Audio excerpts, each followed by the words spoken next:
이 영상은 로버트 C. 마틴의 저서인 클린코드라는 책을 기본으로 해서 클린코드에 대한 이모저모를 다루는 영상입니다.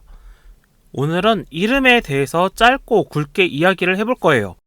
혹시 소프트웨어를 만들 때 어디에 이름을 지어주는지 생각해 본 적 있나요? 우선 안드로이드 스튜디오로 간단하게 프로젝트를 하나 만들어준다고 생각해보죠. 가장 간단한 방법으로 안드로이드 APK를 만든다고 하더라도 우리는 먼저 프로젝트에 이름을 지어주게 되고 패키지 이름을 지어주게 되죠. 이 짧은 순간에도 우린 벌써 2번이나 이름을 짓게 되네요. 이것뿐만 아니죠. 우리가 직접 지은 이름은 아니지만 자동으로 생성된 파일, 클래스, 함수, 변수들마저도 각자의 이름을 가지고 있어요. 그럼 여기서 이런 질문을 할 수 있지 않을까요? 이름은 무엇이며 어떠한 목적으로 붙여지는 걸까? 이견이 조금 있을 수 있겠지만 기본적으로 역할에 따른 구분으로 볼 수 있지 않을까요? int a와 int b는 하는 역할이 다르기 때문에 다른 이름이 주어진 거겠죠. 하는 역할이 같다면 굳이 2개를 만들 필요도 없을 거고 말이죠. 코드를 보는 우리는 int a와 int b가 무엇을 하는지는 모르겠지만 적어도 2개의 변수가 하는 일이 다르다라는 것은 알 수 있을 거예요. 그렇다면 가독성이라는 측면에서 이 이름은 어떻게 짓는 것이 좋을까요? 코드를 작성한 사람이 이 변수, 함수, 클래스, 파일로 하고 싶었던 역할, 책에 있는 표현을 그대로 빌리자면 의도를 분명히 밝히는 것이 가장 중요합니다. 그러는 편이 나의 코드를 상대방에게 이해시키는 속도를 빠르게 만들 겁니다. 이게 클린코드가 지향하는 방향이기도 하고요. 그렇다면 이러한 관점에서 나쁜 이름은 어떤 이름일까요? 어떠한 이름이 나의 코드를 읽기 어렵고 이해하는 데 많은 시간을 소요하게 만들까요? 가장 간단한 건 역시 의도를 알 수 없는 무작위적인 이름입니다. int a를 보죠. 이게 어떤 역할을 하는지 짐작할 수 있겠나요? 이마저도 알파벳의 첫 글자라는 상징성이 있겠네요.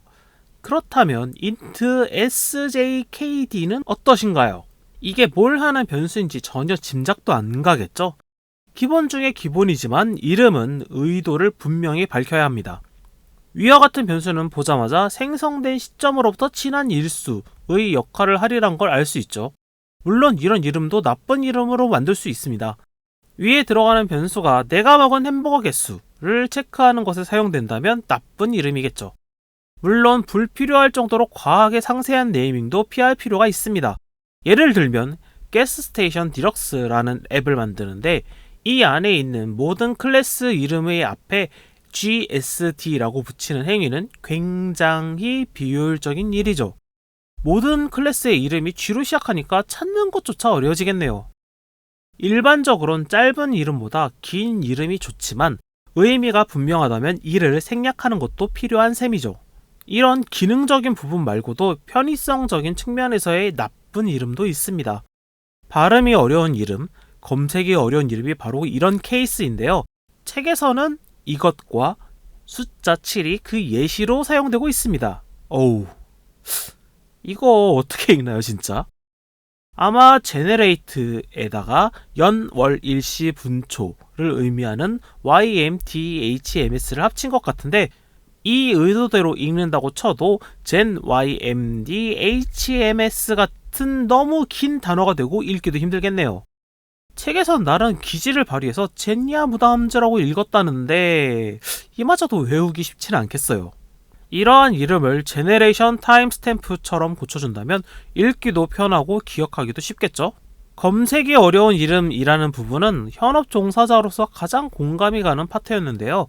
같은 상수라고 하더라도 숫자 7보다는 Max Classes for Student 쪽이 좀 더 좋죠. 전체 프로젝트에서 참조하는 부분을 찾을 때 7로 찾으면 엄청나게 많은 결과값이 나올 거니까요. 포문의 i처럼 변수가 사용되는 범위가 좁다면 이름이 짧아도 상관없겠지만 코드 전체에서 사용되는 함수나 변수라면 이름이 길고 어느 정도 규칙성이 있어야 할 것 같습니다. 하나의 단어를 2가지 목적으로 사용하는 것도 쉽게 발견할 수 있는 나쁜 네이밍이에요. A, B 클래스를 작성할 때 add라는 함수를 만들었고 이 함수가 파라미터를 더해서 새로운 값을 만드는 함수였다고 해봅시다. C 클래스를 만드는데 이번엔 C가 어레이 같은 곳에 값을 추가하는 함수가 필요하다고 해보죠. 이때 이 함수를 add라고 명명한다면 이 역시 나쁜 네이밍입니다. 로직의 일관성이 없기 때문이죠. A와 B를 봤을 때 add가 새로운 값을 만들어내는 함수였다면 C에서도 add는 이와 비슷한 동작을 해야 합니다. A와 B에도 add가 쓰였기 때문에 C도 add를 써야 하는 게 아니라 말이죠. 이와는 반대로 같은 개념을 가지고 있지만 여러 단어를 쓰는 케이스도 피하는 게 좋겠습니다. 패치, retrieve, get처럼 동일한 동작을 클래스마다 다르게 쓰는 경우가 있는데 이 또한 가능하다면 통일해 주는 게 좋겠죠. 이렇게 이름을 만들 때 주의해야 할 부분을 정리해 봤는데요. 이 외에도 클래스 이름은 명사, 함수, 메서드 이름은 동사를 사용한다 라든가 해법 영역, 문제 영역을 활용한다 같은 팁이 있을 수 있겠습니다. 그런데 항상 그렇듯 이 모든 것들이 절대적인 기준은 아니에요. 인코딩 관련해서는 헝가리식 표기법, 멤버 변수 접두어, 인터페이스 접두어를 피하라고 합니다. 클래스와 함수는 접두어가 필요 없을 정도로 작아야 마땅하고 IDE가 많이 발전했으니 위와 같은 행위들이 그저 불필요한 관습에 불과하다는 이유죠. 반대로 모종의 이유로 IDE를 적극 활용하기 힘든 환경이라든가 클래스를 크게 구성할 수밖에 없는 상황이라면 이러한 부분을 내부 규칙으로 잡고 코드를 작성하는 것이 가독성을 높이는 길이 될지도 모르니 말이죠. 이번 영상은 유독 길이가 짧죠? 이름에 대한 이야기는 뭔가 심도 있게 고민할 부분이 작을 수밖에 없고 때문에 다룰 내용도 많이 없었다고 생각해요.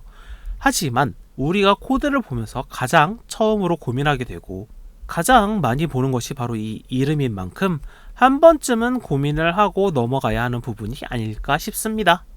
지금까지 SSR 코드였습니다. 시청해주셔서 감사합니다.